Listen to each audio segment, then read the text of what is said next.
Have you ever woken before dawn to the sound of your grandmother crying out, "Get back! Don't come any closer"? I whisper, leaning forward against the edge of the coffee table, voice low enough that even the houseplants seem to strain to listen. My friend Marisol, lounging across from me on the plush armchair, straightened, her latte forgotten in her lap. Because that's exactly what happened last August when my grandparents, who had lived in that old Victorian farmhouse for 40 years, packed up and sold the place overnight. All because they insisted they saw something in the backyard. I rub my hands together, tracing the faint circles left by the mug. It started on a Wednesday. Driven out to their place around 6 for my weekly dinner with Grandma and Grandpa, fried chicken, mashed potatoes, the works. The sun was setting behind the orchard, golden light pooling in the barnyard. Everything looked normal, too normal. Grandma waved as I pulled up the gravel drive, but when I climbed out of the car, she hurried me inside without a word, her hands trembling around the kitchen doorframe. Marisol's eyebrows shot up. What did she say? I swallowed. Nothing. She just closed the door behind me and locked it. The heavy click echoed through the hallway. I paused, eyes flicking to the window as if I could still see the gravel crunch behind it. Grandpa was at the porch, sweeping leaves. I asked him if Grandma was okay. He looked at me, worried, sweaty, clutching that old brass broom handle like a lifeline, and said, "She saw it again." I traced a knot in the table. I followed him to the back door. It led onto a covered deck, then a strip of grass. Then the orchard began. The air smelled of apples and damp earth. Grandpa turned to me, face pale. He pointed past the crabapple tree, just where the grass met the tilled plot my grandmother's prize roses grew. Only there was no rose bush there. At least not anymore. Marisol leaned in. It had been dug up. He nodded. Right around midnight the night before, there was a half-buried hole, roots torn, clods of soil flung aside. And at the bottom of the hole, footprints. Large. Too large to be either of them. They stood there for a moment, heads bent close, and Grandma burst into tears. I took a slow breath. She said she heard them that night, scraping, shuffling like someone digging. She thought it was raccoons at first, but these were heavy, methodical sounds. Crept downstairs, pressed her ear to the kitchen floor, followed the noise outside. That's when she saw it. A silhouette standing upright in the garden, backlit by the orchard lights, thin as a scarecrow, a shovel in its hands. Her scream brought Grandpa running, and then it vanished, just slipped into the trees like a shadow. Marisol swallowed hard. That's horrifying. And you didn't see anything? I saw the hole and the footprints, I said. But nothing else. We combed the yard the next morning, found no signs of tools, no dropped gloves, nothing. And the footprint size? Over 12 inches, deep as if they'd planted their weight in that soft earth. I shuddered. Did you call someone? The police. Grandpa did the next day. Kind Deputy Harrington arrived. Nice guy, born and raised in town. He dusted the prints, took photos, asked if anyone had been trespassing. We said no. Orchard's 3/4-acre plot sat behind miles of woods. No footpath led there. Harrington shrugged.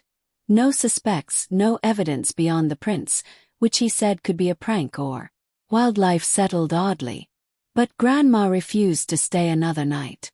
I flipped my hair, remembering. Mom and Dad flew in that afternoon. They brought papers to sell the house immediately.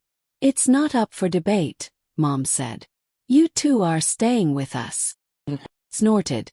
My grandparents, who never left that house, packed 2 suitcases each and moved into my parents' spare room like frightened children.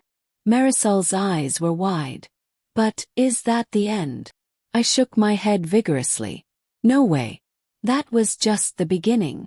I leaned back, letting the tension coil. That weekend we boarded up windows, changed locks, installed motion lights and cameras. I stayed overnight with them. 2 twin beds shoved into the spare room, a security monitor perched on the dresser showing 3 yards of their property. At exactly 2:03 a.m. the screen on camera 2, pointed at the garden, flickered. I watched a dark shape step into the frame. It paused, stooped, lifted what looked like a shovel.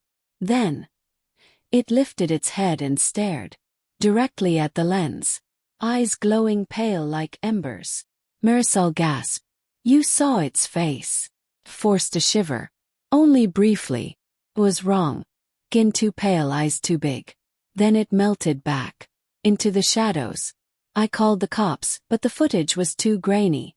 Deputy Harrington said he couldn't confirm it was human. He suggested night vision goggles, even steel-toed boots to scare off wildlife. I tapped the table. But Grandma insisted it was human. She recognized the stance, she said. Someone she'd seen in her childhood, though she couldn't remember. That's when she revealed a truth she'd kept for 60 years. Marisol's breath caught. What truth? I reached into my bag and pulled out a faded photograph. It showed a young woman in a long dress standing in front of that same rose bush. Roots above ground, petals gray with age. Handed it to Marisol. That was Grandma, age 20, harvesting roses. She told me once she buried something under that bush when she was 18. Something she swore no one else could ever find. Marisol looked at the photo. What did she bury? I folded my hands. A locket.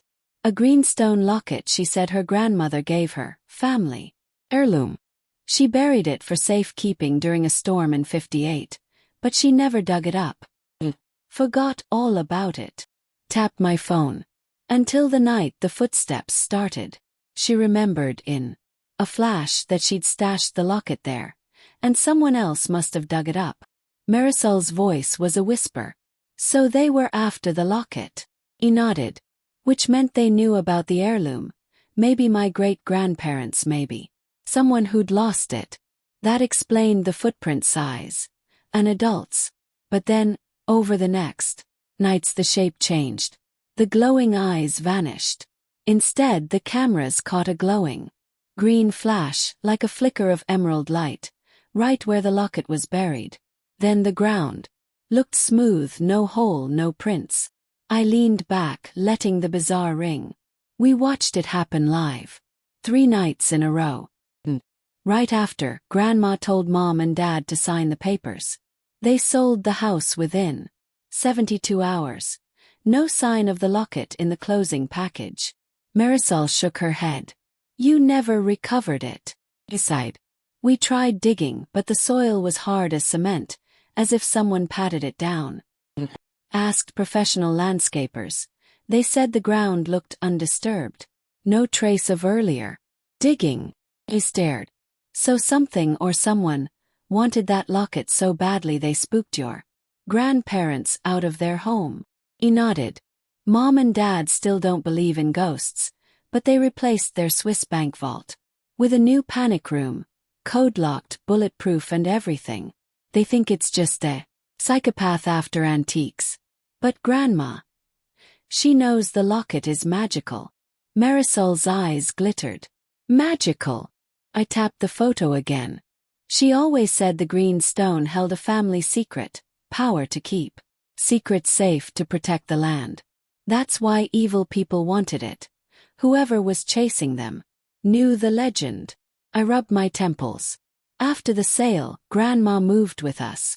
She won't step foot on that property again. But she keeps drawing pictures of that rose bush and the locket.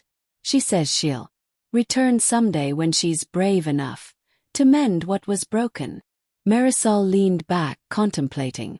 What will you do? I set my mug down. I'm going back.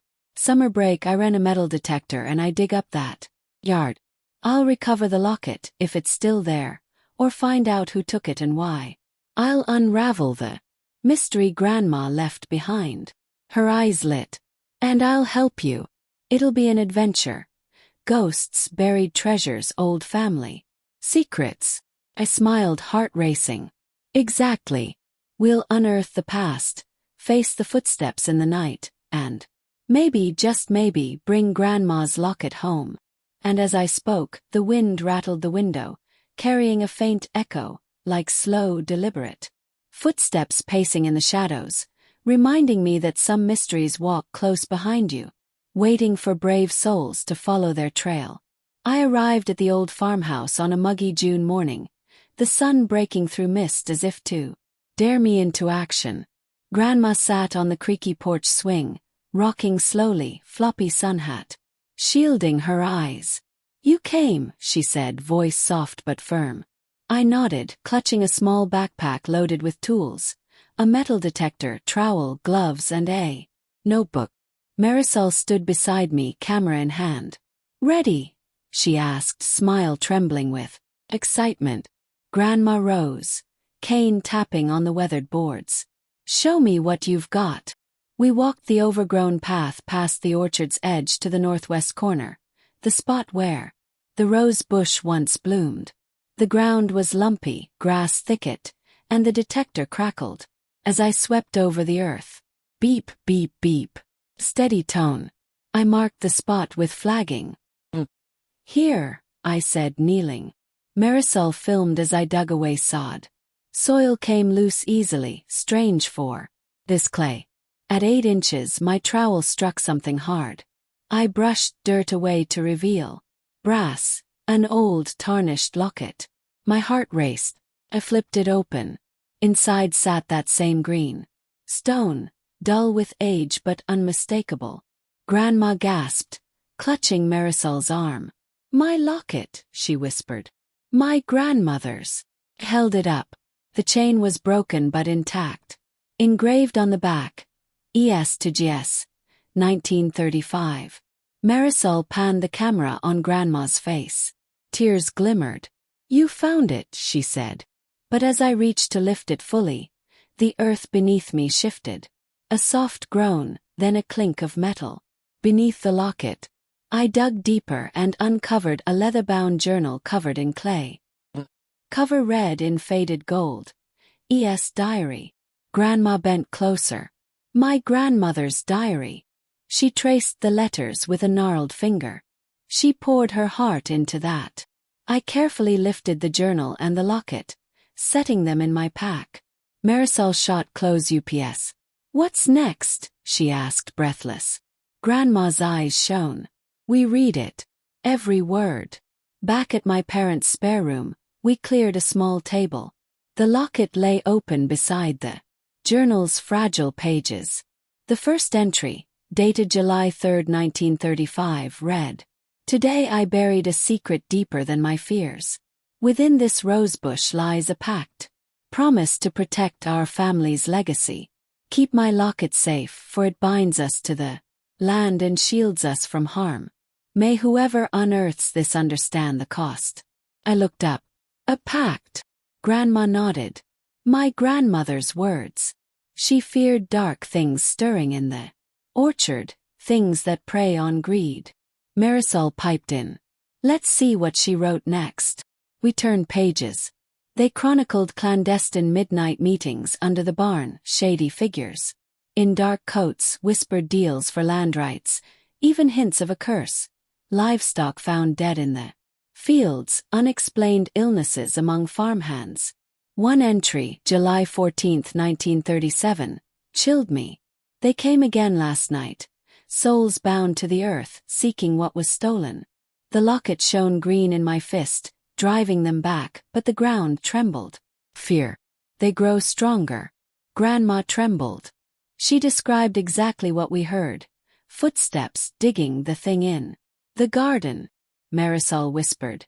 "You think it's a spirit?" Grandma closed her eyes. "I think the land remembers. The locket's magic protected us, but when it vanished, the pact broke." We worked through dawn, mapping entries to events. Floods, barn fires, sudden deaths.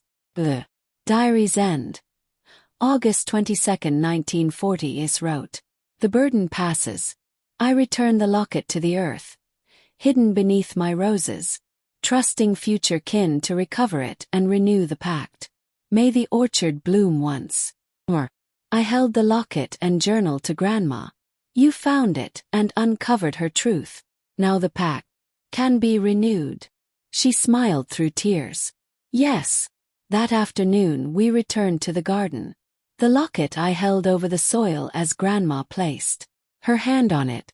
Marisol circled us with her camera, capturing the ritual. Grandma spoke first.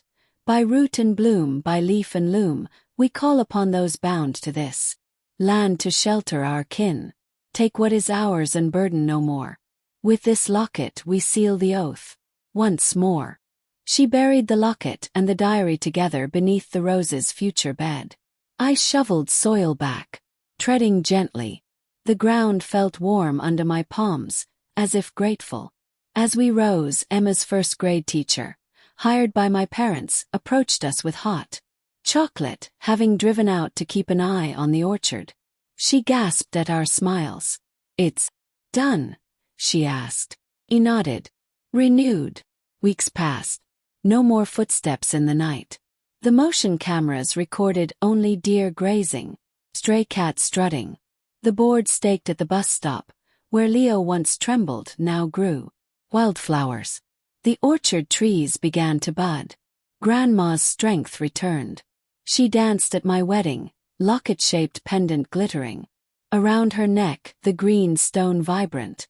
She told the guests laughing, "Trust me, this piece of jewelry saved my life more than once."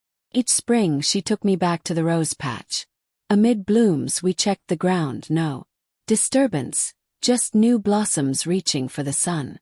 On Grandma's 100th birthday, she held the locket pendant high. For as long as this land lives, so will our pact. We cheered, tears shining in our eyes, the orchard humming with new life. And whenever I hear my daughter's footsteps in the porch, I smile, because I know the locket lies buried beneath her rosebush, keeping her safe from shadows in the night. And I know that some family secrets are not meant to be locked away forever, but to be unearthed when the time is right, and when the love of kin is strong enough to renew the magic.